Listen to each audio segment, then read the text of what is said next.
नमस्कार, मी कल्पना. चला गावच्या नवीन एक व्हिडिओमध्ये तुमचे अगदीच मनापासून स्वागत. चला आता इथे बघा सकाळी सकाळी कामांना सुरुवात झालेली आहे आणि प्रत्येक कामच करताय. आता इथे बघा आम्ही कांदा चिरायला घेतलेला आहे. मला भाजी बनवायची आहे आणि इथे माझी आई ना पीठ मळते. ते पण म्हणजे पापडाचं पीठ मळते. काल पण पापड केले आणि आज पण आहे ना पापड थोडेसे इतकेच राहिलेले आहे. त्याचं पीठ मळून ठेवते सकाळी सकाळी, म्हणजे कसं पीठ आहे ना छान भिजलं ना, ते छान मुरलं ना, तर मग त्याचे पापड पण छान येतात. आता इथे बघू शकता हा कुकर आहे ना, तो कुकर मला आहे ना ज्यावेळेस माझी घराची पूजा झाली ना, त्यावेळेस मला आहे ना हा कुकर माझ्या पुतणीने आणलेला होता. आणि तो कुकर आता मी काढलेला आहे, कारण का पाहुणे पण आहे आणि त्याच्यानंतर आहे ना तिकडे पण स्वयंपाक होतो, इकडे पण. मग आता मी काही अर्धा स्वयंपाक इकडे पण करायला लागलेली आहे. त्याच्यामुळे आहे ना तो कुकरच मी आता काढून घेतला आणि तो म्हटलं आता वापरते, म्हटला त्याचा पण वापर होईल आणि लागतात आता पाहुणे वगैरे जास्त येतं. मग चला इथे बघू शकता आता मी ना इथे कुकरमध्ये ना भाजी टाकायची. भाजी म्हणजे हे गावठी वाटाणे आहे ना, ते भिजत घातलेले होते हे बघा, आणि ते छान भिजलेले पण आहे. आता मी कुकरमध्ये ना पहिले ना तेलामध्ये कांदा टोमॅटो मीठ हे घालून घेतलेलं आहे. म्हणजे मीठ घातलं ना कांदा टोमॅटो लवकर तो परतल्या जातो म्हणून.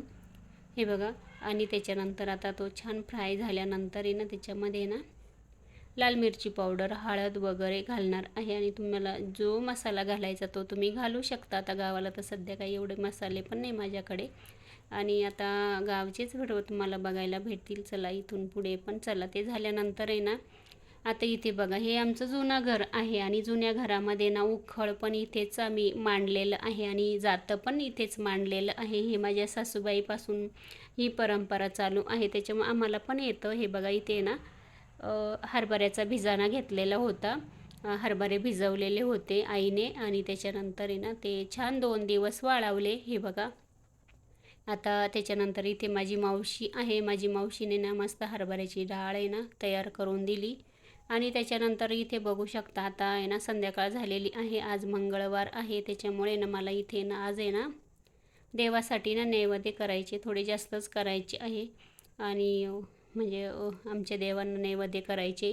तर इथे बघू शकता, म्हटलं चला, आणि ते माझ्याच हाताने मला बनवायचे होते, त्याच्यामुळे इथे ना नैवेद्य करायला घेतलेले आहे मी. हे बघा मला जवळजवळ ना 10-11 नैवेद्य बनवायचे आणि मेथीची भाजी बनवायची. पण अजून मेथीची भाजी ना मुलगा घ्यायला गेलेला आहे. आमच्या गावामध्ये ना शक्यतो काहीच भेटत नाही भाजीपाला, खूप खेडं गाव आहे. दुसऱ्या गावाला मला जायला लागतं भाजीपाला वगैरे आणायला किंवा काही गोष्टी आणण्यासाठी ना, जवळ नाहीच भेटत आहे आमची इथे. मग माझा मुलगा गेलेला आहे भाजीपाला आणायला, तर त्याला मी सांगितलं का मेथीची भाजी पण घेऊन ये, कारण का नैवेद्यावरती आपल्याला मेथीची भाजी म्हणजे ही ठेवायलाच लागते, त्याच्याशिवाय आपलं नैवेद्य पूर्ण होतच नाही. हे बघा, चला आता इथे मी सगळे नैवेद्य होते तेवढे मी ना पहिले करून घेते आणि त्याच्यानंतर मेथीची भाजी आणल्यानंतर निवडून वगैरे ती नैवेद्य दाखवून घेते. आता परत इथे बघा हे दुसऱ्या दिवसाचं आहे बरं का, आणि इथे ना आज मला आहे ना साबुदाण्याची चकली बनवायची आहे. हे बघा आता इथे ना बटाटे मी उकडून घेतले, आंघोळ वगैरे झाल्यानंतर आहे ना बटाटे उकडले. आई बटाटे सोलून घेतले आईने आणि किसून घेते आई माझी, आणि माझी मावशी ना ती आहे ना तो साबुदाणा आहे ना तो छान असा मिक्स करून घेते आणि मी बसलेली आहे. बघू शकता, मी तुम्हाला सांगते की मी जास्त काम करत नाही, थोडंफार करते असं, पण जास्त उन्हामध्ये तर जातच नाही आहे मी. आणि हे बघा ह्या पद्धतीने आई मावशीबरोबर गप्पा पण होता आणि त्यांना पण छान वाटतं. त्यांना पण ठेवूनच घेतलं आहे मी, 8 दिवस झालेले आता. अजून ते 1-2 दिवसासाठी राहणार आहे, त्याच्यानंतर ते जाणार आहे. आईला म्हटलं, मावशीला म्हटलं मला हे बनवून दे म्हटलं, कारण का कसं माझी पण तब्येत ठीक नाही. प्रत्येक वर्षी मला माझ्या जाऊबाई देता, पण आता म्हटलं चला तुम्ही आले तर मला बनवून द्या. आता इथे बघा जो साबुदाणा होता त्याच्यामध्ये बटाटा वगैरे घातला आणि त्याच्यानंतर याच्यामध्ये अख्ख्या लाल मिरच्या मी मिक्सरला बारीक करून घातल्या आणि मीठ घातलेलं आहे. याच्यामध्ये मी जिरं वगैरे घातलं नाही, कारण का उपवासाला मी जिरं खात नाही म्हणून. हे बघा आता इथे मावशी ना माझ्या मावशीला पण आहे ना सगळं पण येतं असं, काय करायचं कसं करायचं, तर ते तिने पण मला सांगितलं की असं कर म्हणून ताई असं. ओट्यावर तर संपूर्ण पसारा पडलेला आहे बघू शकता. असं काही करायला जर घेतलं तर खूप म्हणजे खूप कामं पण वाढून जातात. पण बघा आपल्या मुलांना पण आवडतं त्याच्यासाठी करायलाच लागतं. आता मी केलंच नसतं पण आई मावशी आली म्हणूनच मी करायला घातलेलं आहे हे सगळं, नाही तर मी काहीच केलं नसतं आणि मला करून पण दिलं नसतं. चला, आणि गावाला कसं छान आहे, म्हणजे कसं ऊन पण असतो किंवा मग पोर्चवरती किंवा मग वरती टेरेसवरती टाकता येतं. त्याच्यानंतर हे बघा आज मला आहे ना साबुदाणा चकली पण बनवायची आणि इथे बघू शकता कालच हरभरे भरडले, त्याच्यानंतर हरभऱ्याची डाळ तयार झाली ना. आता इथे मी सकाळी 5 वाजता लवकर उठली तेव्हा मी हरभऱ्याची डाळ ही भिजवलेली आहे बघू शकता. आता 8-9 वाजत आले, म्हणजे आज मला वडे पण तोडायचे आहे त्याच्यामुळे. चला, त्याच्यानंतर इथे बघा चकलीचं तयार झालं. आता मी टेरेसवरतीच आले माझ्या गच्चीवरती. तिथे आता माझी मावशीन मी आहे ना साबुदाणा चकली करून घेते. हे बघा ह्या पद्धतीने.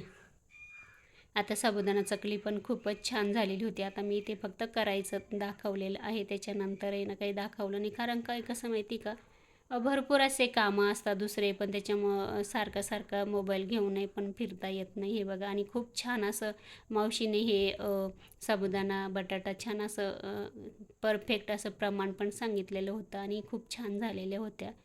हे बघा चकल्या आणि 2 सोरे. तर मग हे बघा गावाला कसं पटपट कामं पण होतं आणि ऊन पण असतं, तर म्हटलं चला अजून कोवळंच ऊन आहे तोपर्यंत मी ना टाकू लागते मावशीला थोडा वेळ. नंतर आहे ना मुली टाकतील म्हटलं, त्या पण खाली ना त्यांनी पण मिक्सर लावलेलं आहे. कारण का मला आहे ना थोडेफार वडे पण करायचे. आता त्याला आम्ही आमच्या गावाकडे ना नाशिककडे वडे म्हणता म्हणून मी वडेच म्हणते. आणि हरभऱ्याची डाळ, मुगाची डाळ आणि मटकीची डाळ भिजत टाकलेली आहे, ते पण खाली मुली ना मिक्सरमध्ये ना बारीक करता येतोपर्यंत म्हटलं आम्ही चकली करून घेतो. हे बघा, आणि इथे ना मी ना 1-1.5 किलोची चकली केलेली आहे बघू शकता. आता याच्यामधून मी ना अर्धी ना घरीच ठेवणार आहे, म्हणजे माझ्या जावेला किंवा म्हणजे घरी जे माणसं आहे त्यांच्यासाठी. आता फॅमिली पण मोठी आणि तळायला पण भरपूर लागतं, त्याच्यामुळे उपवास असो किंवा नसो पण मग कसं असं आपण तळलं का खूपच लागतं. हे बघा, त्याच्यानंतर वड्याची डाळ तयार झालेली आहे बघू शकता. आणि इथे कांद्यांचा पण पसारा. हे कांदे पण मला वरती घरामध्ये साठवायचे, आमचेच कांदे येते आणि ते पण आमच्या गड्याने इथे आणून ठेवलेले आहे. कारण का पावसाचं वातावरण होतं त्याच्यामुळे मला ते कांदे पण वरती ठेवायचे. आणि इथे बघू शकता ह्या पद्धतीने ना आता इथे खूपच ऊन आहे बाहेर. आता बघा चकली झाल्यानंतर आम्ही हे करायला बसलेलो आहोत बघू शकता. माझ्या सासूबाईला वडे खूप आवडतं, म्हणजे खूप आवडतात, ते नेहमी सांगत असतात. पण मी पण आहे ना प्रत्येक वर्षी करतच नाही. पण यावर्षी आईला म्हटलं मला वडे पण करून दे म्हटलं. हे बघा इथे ना मग ना आईने सगळं तयार वगैरे केलं आणि आता इथे वडे तोडायला घेतलेले आहे. आता उन्हामध्ये जायचं नाही म्हटलं, तर इथे ना ह्या लाद्या होत्या ना, तर त्या लाद्याच घेतलेल्या आहे आम्ही आता वडे तोडायला. आणि ह्या लाद्या उचलून इथे पुढे उन्हामध्ये ठेवून देऊ. मग ह्या पद्धतीने वडे तोडतोय आम्ही. आणि बघू शकता इथे ना हे बघा सासूबाई, आई, मावशी वगैरे असं असं कोणी ना कोणी आणि जे आलं ते करून लागतं काम पण. इथे बघा आता ना थोडे राहिलेले आहे अजून, इतके तोडायचे. अजून जेवण वगैरे पण झालेले नाही, अजून जेवण बाकी आहे. ह्या पद्धतीने कामं चालतं आणि छान वाटतं. चला, आता इथे बघा वडे पण एवढे सुंदर झालेले होते, ते पण पुढचं तुम्हाला दाखवलं नाही. कारण का मी तुम्हाला सांगते की सारखं सारखं मोबाईल घेऊन इकडे तिकडे फिरता पण येत नाही, असं होतं. आता हे ना मस्त उन्हामध्ये ठेवून देतो. उशीर तर खूपच झालेला होता, एवढे वडे तोडायला आम्हाला 1 वाजलेलं होतं, इतक्या जणी आहे तरी पण.